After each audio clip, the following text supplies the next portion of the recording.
Well, the move, it was, well, it's simply, as soon as I heard there was an interest from Everton, it was kind of a no-brainer. As I've said before, being an Evertonian, Howard Kendall had just come back. Obviously, Adrian Heath, Viv Busby were in, and as soon as they wanted to meet, I was overjoyed to have the opportunity to come and speak to them. And obviously, it was a quick negotiation, and I was delighted to be able to sign for what would have been the club I'd supported as a boy. I think as a young lad, again, like you look at football, you look at young lads now, you look at the game, I think you tend to think with your heart more than your head. As I say, for me, at that time there was interest from different clubs. There was other clubs wanted to speak to me, but once I knew Everton were interested, I never really proceeded with any of the other clubs or had an interest in doing that. And I think heart ruled head in that respect, that even in relation to a contract negotiation, it was quite straightforward. There wasn't anybody angling for terms. It was more the fact that Everton have come in for you. Do you want to go? Yeah, absolutely. Right, what's financially? Well, the financial isn't an issue. I want to go and play for Everton. So maybe it's changed a little bit since then, but for me that would have been the primary thoughts at that time.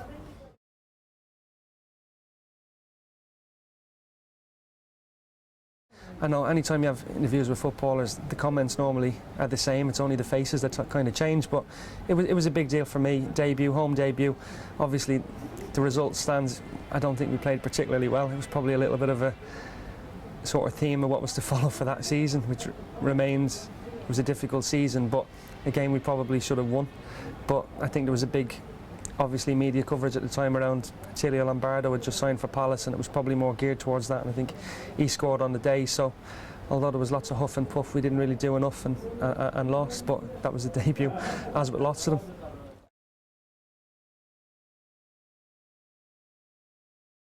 Again, we have the benefit now of even interviews, and you're trying to recollect a period of 15 years ago, but from a historical point of view, Howard Kendall remains the most successful manager Everton have ever had, and deservedly maintains that position. I don't think there's a manager who's going to sort of change that in the foreseeable. I think the game has changed in that time, but ultimately his record will stand up to anybody.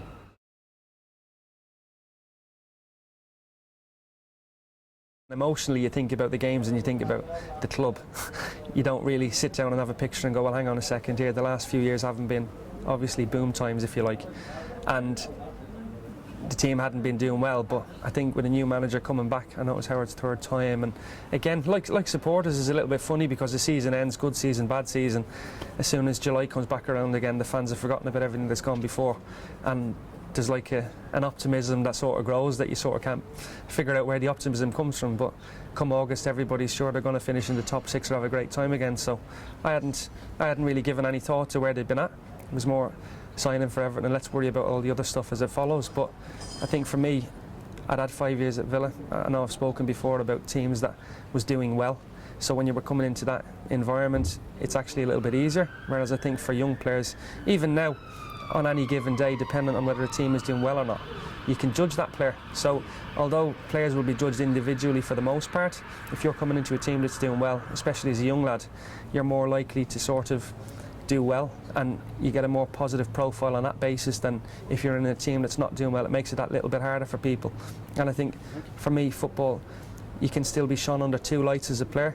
Some players will be judged if they're in a good team on the things they do well, whereas if a team isn't doing so well, that player is more likely to be judged on the things he doesn't do, and that can have like quite a strong impact on people. And even now I look at it, and it'd be one of the things I look for in players, that characters measured different ways. It's not necessarily, a player mightn't be that person that goes out and kicks their opposition into Rose Ed and gets a round of applause from the supporters. There's different types of bravery, and it depends again what, if a player is a ball player, playmaker, not every ball they play is going to work, but yet you can sort of measure the character on that player if he still wants the ball all the time. And I think there's different things, like you say, you have to take into account with the game. For me, I wasn't a tackler or the dogs of war that had gone before that, but I was a footballer and I would have tried to gauge myself on, have I had an impact in the game, did I have a lot of touches today? And again, it was a totally different environment for me to come into, having been at Villa, where Villa were top six, they'd won things, and the club was a completely different environment.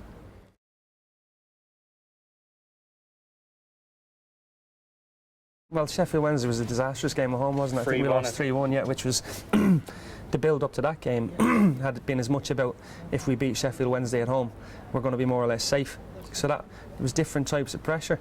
And again, I'm sure lots of the players who were here at that time will have different opinions on how things were going, and people that I would have respected, like I think about Craig Short was here, Slavin was here, people who I would have been close to, that nothing really prepares you for that, and there is no sort of lead-in period to a year like that, and there was lots of things happen, but again, I'm only sat here now because of what the outcome was, and it was a positive one, so all learning experiences.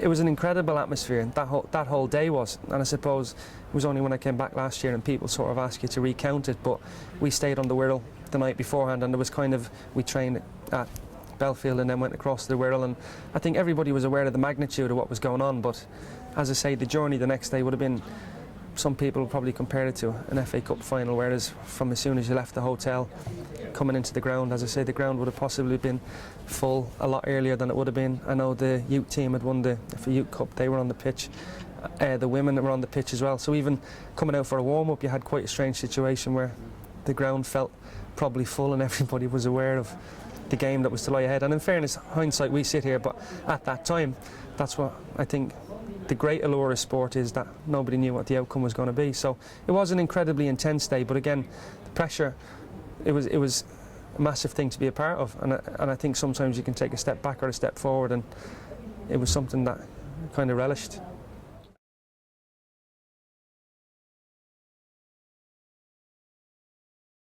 I always laugh at it now. It's probably taken on more of a significance over the years, and people relate to it a lot more because thankfully Everton haven't found themselves remotely in a position close to that.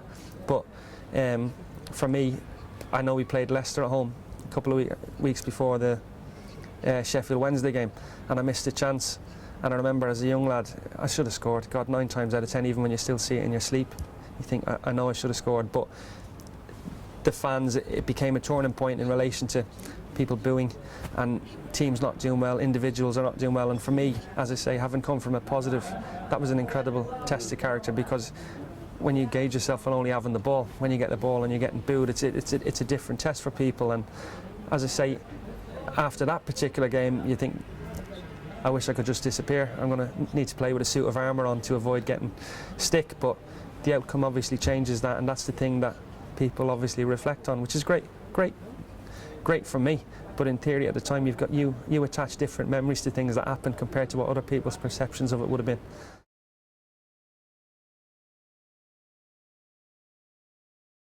So this is your goal. Tell me what we're watching.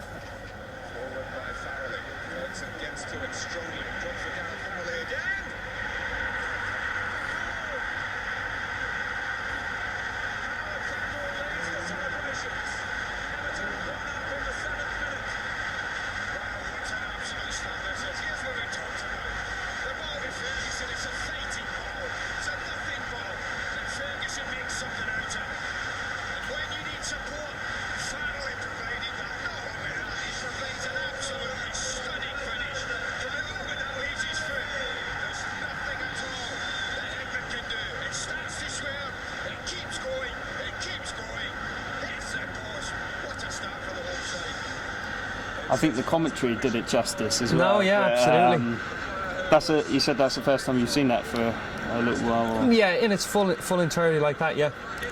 So when because you had the original flick, didn't you, up to Big Dunk as well? Yeah.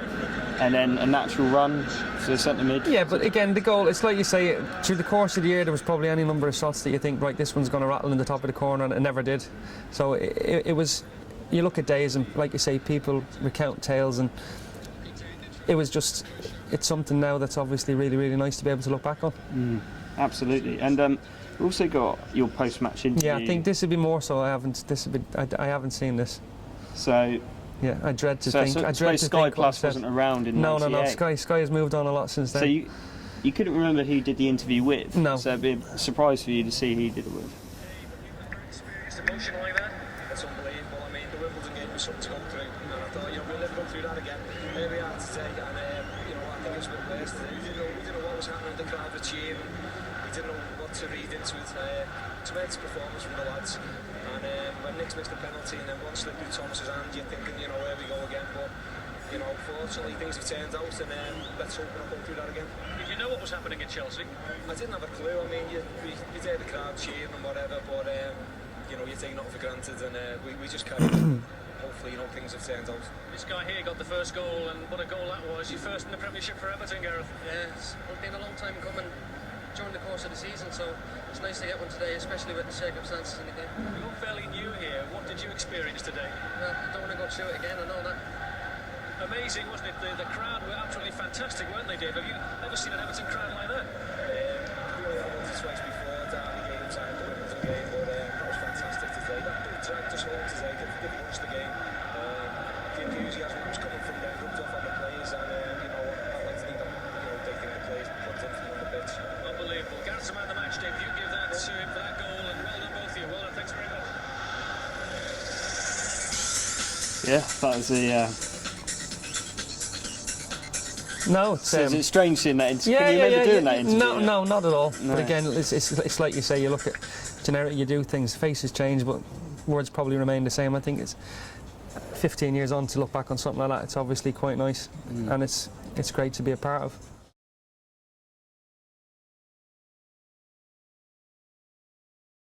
I'm extremely lucky in that. There's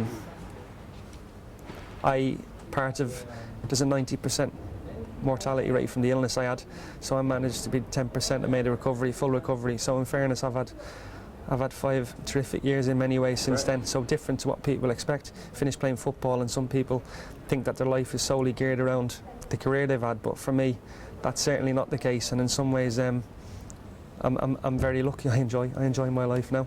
When I was, all footballers will probably tell you, and sports people as a rule, is as soon as you have an illness or an injury that is quite serious, the first question you're going to ask is, can I play again? When am I going to be able to do this? Will I be the same as I was before that? And I was no different to that, but I'd basically started to Google alternatives. I'd had a player manager's job in Ireland, which obviously presented a number of legal issues. I had an interest in it.